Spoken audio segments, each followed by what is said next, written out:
Assolutamente, al di là del viaggio dalle mille emozioni, perché abbiamo vissuto veramente intensamente, anche spiritualmente, questa settimana,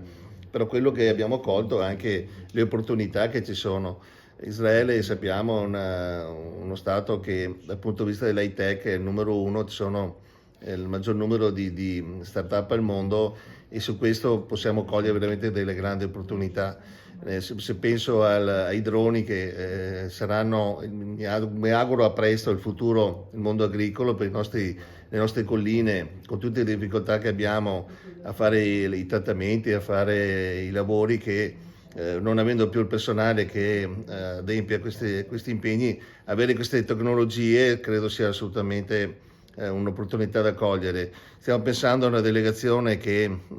vada appunto in quelle aree per capire le realtà come funzionano, perché comunque ci sono già delle aziende agricole che sono avanzatissime in questo senso, non solo nei kibbutz ma anche nei territori che loro sfruttano e su questo appunto anche come consorzio agrario dobbiamo cogliere questa opportunità cercando di importare quelli che sono le macchinari che ci permettono appunto in questo senso, ma quello che è da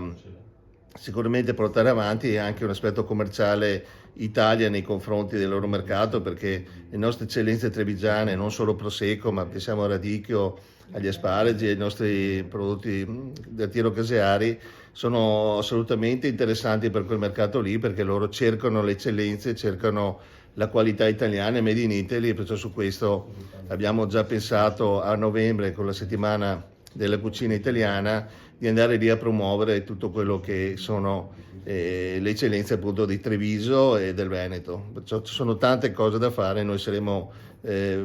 pronti a cogliere queste opportunità che ci vengono date, ma soprattutto un aiuto concreto lo daremo anche personalmente a chi comunque oggi, non da oggi ma da sempre, soffre queste situazioni di difficoltà, visto anche dopo il 7 ottobre che è crollato il turismo, che appunto la disoccupazione impera soprattutto nei territori occupati. Basti pensare a Betlemme, insomma, o Gerusalemme stessa, dove non c'è più il turismo che sostiene, lì invece concretamente pensiamo di fare un qualcosa, di andare a aiutare queste comunità che hanno veramente bisogno.